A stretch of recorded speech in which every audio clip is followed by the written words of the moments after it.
दोस्तों आज के इस वीडियो में हम बात करेंगे 12th हिंदी के एक ऐसे इंपॉर्टेंट टॉपिक के बारे में जो कि प्रश्न संख्या 6 के अंतर्गत आपका बोर्ड एग्जाम के पेपर में पूछा जाता है, कहानी।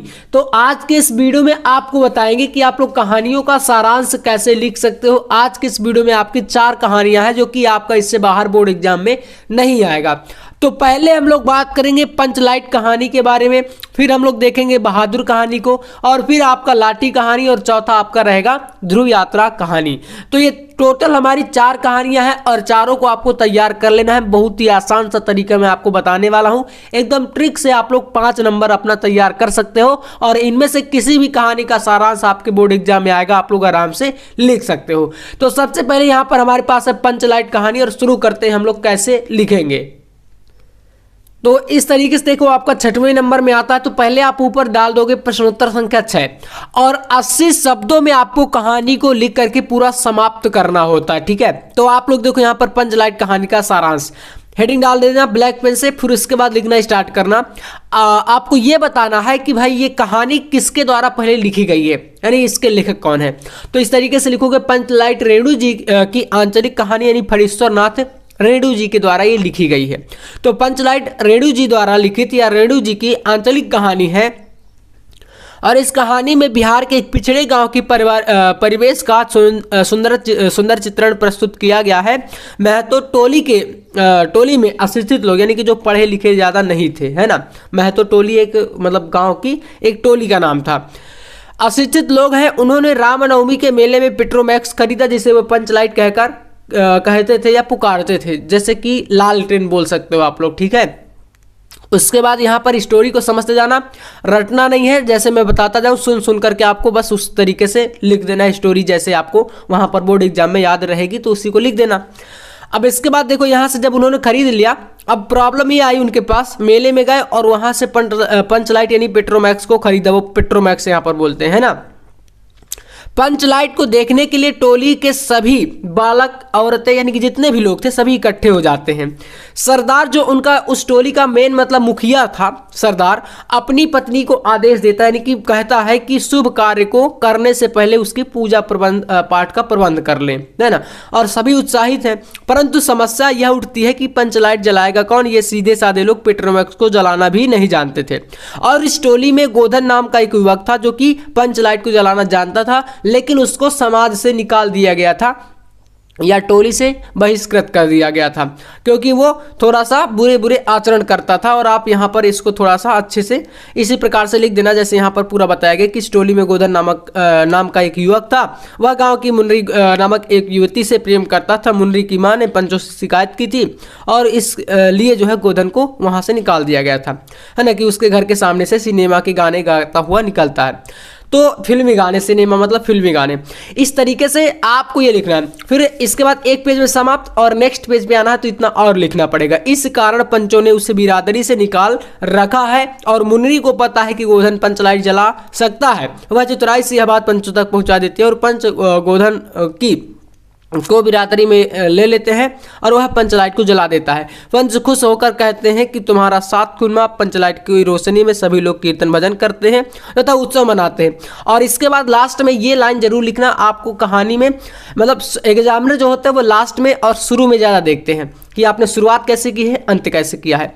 तो जैसे यहाँ पर है, कहानी का कथानक सजीव है, सीधे साधे अनपढ़ लोगों की संवेदनाओं को वाणी देने में रेणु जी समर्थ रहे हैं। इस कहानी में आंचलिक जीवन की सजीव झांकी प्रस्तुत की गई है। ये हो गई हमारी पंचलाइट कहानी, ठीक है, जो कि काफ़ी ज़्यादा इंपॉर्टेंट है। आपसे कहूँ कि ये आपके बोर्ड एग्जाम में 90% चांस है पूछे जाने के, तो हाँ है, क्योंकि पंचलाइट और बहादुर ये 2 कहानियाँ ज़्यादा आती हैं। बाई चांस आपकी लाठी कहानी भी अथवा में रहती है और ध्रुव यात्रा भी रहती है, तो हम लोग इनको सभी को देखें। चलिए बहादुर कहानी को देखते हैं यहाँ पर। तो इस तरीके से हमारे पास एक और है बहादुर कहानी का सारांश, या आपको उद्देश्य शीर्षक कुछ भी पूछेगा तो फिर आपको इस तरीके से लिखना। पहले सारांश में थोड़ा सा जान लीजिए। देखो ये अमरकांत जी के द्वारा लिखी गई है, ठीक है, तो आपको लेखकों के नाम इनके पता होने चाहिए।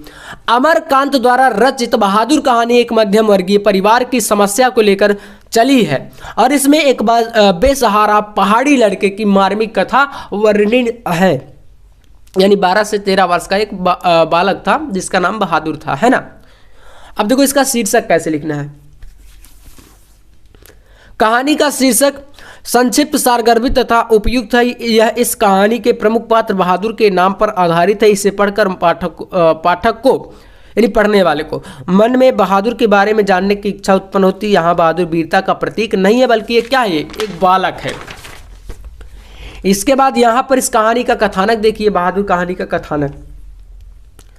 तो प्रस्तुत कहानी का कथानक अति संक्षिप्त तथा कौतूहलपूर्ण है। यह 12 से 13 वर्ष के एक पहाड़ी बालक बहादुर की दयनीय दशा को प्रकट करता है, क्योंकि वह अपनी माँ से, तो इस तरीके से आपको पूरा यहाँ पर समझा देना है स्टोरी को। फिर इसके बाद पात्र तथा चरित्र चित्रण। कहानी में पात्रों की संख्या सीमित है, इसमें केवल 4 पात्र हैं, जिसमें से बहादुर, निर्मला, और जिसके घर में बहादुर नौकरी करता था, निर्मला है ना, और उसका पति और उसका पुत्र किशोर, किसका, निर्मला का पुत्र। ये सभी मध्यम वर्ग के प्रतिनिधि हैं। बहादुर इसका सर्वप्रमुख हो क्या है, पात्र है। तो इस तरीके से पात्र तथा चरित्र चित्रण आप बता सकते हो। फिर इसके बाद आएगा कहानी का उद्देश्य। कहानी का उद्देश्य अगर पूछता है तो इसको लिखना बहुत ज़्यादा जरूरी है, क्योंकि इसके बिना नंबर कट जाते हैं। यानी 5 नंबर का जैसे आता है तो वहां पर आपका 1 या 2 नंबर कट जाएगा अगर इसको नहीं लिखोगे। तो यहां पर देखिए, कहानी निम्न मध्यम वर्गीय समाज के मनोविज्ञान का वास्तविक चित्र अंकित करती है। आधुनिक समाज झूठे प्रदर्शन और शान शौकत में विश्वास करता है, वह बनावटी जिंदगी जीना पसंद करता है। कहानीकार ने निम्न वर्ग के प्रति सहानुभूति रखते हुए मध्यम वर्ग के लोगों की स्थिति की वास्तविकता से समझा है, वास्तविकता को समझा है। तो एक पेज ये पूरी कहानी देखो यहाँ पर हो गया। हमने कथानक लिखा, पात्र का चरित्र चित्रण दिया, उद्देश्य दिया, ये सारांश आप लोग इस तरीके से हेडिंग बाय हेडिंग भी लिख सकते हो, कोई दिक्कत नहीं है ना। और एक हमने यहाँ पर 2 हेडिंग यहाँ पर बनाई। तो इस तरीके से 80 शब्दों में लिखना है, और यहाँ पर हमने 80 से ज़्यादा ही लिखे हैं। और इतना करोगे तो भाई 5 में पूरा 5 नंबर आपको मिलेगा। इसके बाद आपका चौथा कहानी मैंने बताया था पंचलाइट बहादुर के बाद आपका लाठी कहानी। ठीक है, तो चलिए लाठी कहानी को भी देख लेते हैं, इसका उद्देश्य सारांश कैसे लिखोगे। तो इस तरीके से यहाँ पर प्रश्न संख्या 6 के अंतर्गत है, लाठी सुप्रसिद्ध महिला कथाकार शिवानी जी के द्वारा लिखी गई। देखो, जो कहानी जिसकी है उस लेखक का नाम जरूर लिखना शुरू में, ये बहुत ज्यादा इफेक्ट करता है आपके नंबरों को। तो शिवानी की एक घटना प्रधान कहानी है। इसमें लेखिका ने समाज की असंवेदनशीलता को अत्यंत सहज रूप से चित्रित किया है। मध्यम वर्गीय समाज में पति के बिना अकेली रहने वाली पत्नी के जीवन की त्रासदी को दिखाना ही इस कहानी का प्रमुख उद्देश्य है। तो कुछ इस तरीके से उद्देश्य हो जाएगा। अब इसके बाद यहाँ से थोड़ा सा सारांश है, कैसे लेखिका ने इस यथार्थ का परत दर परत उद्घाटन किया है कि वर्तमान समाज में महिलाएं भी आपस में शोषण में लगी हैं। इसका प्रत्यक्ष प्रमाण पति की अनुपस्थिति में बानों की सास और नंदे हैं, जो अपने व्यंग वाणी से बानों के हृदय को बेधने में कोई कसर नहीं छोड़ती हैं। बहू के साथ जानवरों जैसे क्रूर व्यवहार मानवीय दृष्टिकोण से नितांत अनुचित है, और इस रूढ़िगत मानसिकता को बदलना ही इस कहानी का क्या है, प्रमुख उद्देश्य है। तो इस तरीके से आपको ये लाठी कहानी लिखनी है 1 पेज में, ठीक है ना। और आपको और इससे अगर ज़्यादा आता है तो आप उसको भी थोड़ा सा कर सकते हो, है ना। तो ये आपको इस तरीके से हो गई लाठी कहानी।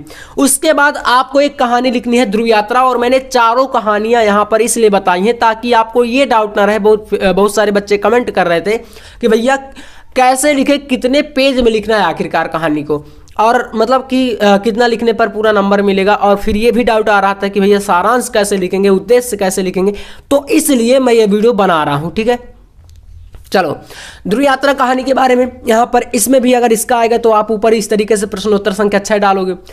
आलोच्य कहानी ध्रुव यात्रा का मूल उद्देश्य प्रेम की पवित्रता और पराकाष्ठा की विवेचना एवं वचन पालन के महत्व को प्रतिष्ठित करना है। कहानीकार के अनुसार वैयक्तिक सुखों की अपेक्षा सार्वभौमिक और अलौकिक उपलब्धि श्रेयस्कर है। निष्कर्ष रूप में यही कहा जा सकता है कि ध्रुव यात्रा कहानी तत्वों की दृष्टि से एक सफल मनोवैज्ञानिक कहानी है। कहानी के कथानक में प्रेम में निहित त्याग और समर्पण के अंतर्द्वंद्वों की बड़ी कुशलता से व्यक्त किया गया है। यद्यपि कहानी का कथानक स्पष्ट, चुटीला और मार्मिक है, किंतु पात्रों के अंतर्द्वंद्वों की अभिव्यक्ति के कारण कुछ उलझ सा गया है। और कहानी का कथानक का आरंभ बड़ी तेजी से हुआ है, और मगर आगे चल करके उसकी गति हो गई है धीमी, या धीमी पड़ गई है। तो कुछ इस तरीके से आप लोग यहाँ पर ध्रुव यात्रा कहानी, इसके अलावा जो आपका पंचलाइट कहानी है, ठीक है, पंचलाइट कहानी 2 कहानियां हो गई। तीसरी आपकी यहाँ पर आती है भाई लाठी कहानी, है ना, जो कि मैंने पूरा बता दिया। और इसके बाद चौथा कहानी आपका आता है भैया बहादुर कहानी, जो कि आपको पूरा मैंने समझाया कि कैसे आपको ये चारों कहानियां लिखनी है। और अगर आज के इस वीडियो में बताए गए आप लोग लिख सकते हो यहाँ पर 80 शब्दों में। देखो वैसे कहता है कि 80 आपको शब्द में ये कहानी को, इनमें से किसी भी कहानी अगर आएगी तो आपको लिखना है। वैसे आपका ज्यादातर 90% चांस है बहादुर और पंचलाइट के, बाकी बीच बीच में इनको अथवा में भी दे देता है, तो उसके लिए मैंने आपको चारों बता दिया। तो ये वीडियो आपको कैसा लगा कमेंट में बताना, और चैनल पर सब्सक्राइब कर लेना नेक्स्ट वीडियो के लिए। नेक्स्ट टॉपिक आपको और ज्यादा इंपॉर्टेंट इसी तरीके से मैं बताने वाला हूं कंप्लीट सॉल्यूशन के साथ। मिलते हैं नेक्स्ट टॉपिक के साथ, तब तक के लिए जय हिंद, वंदे मातरम।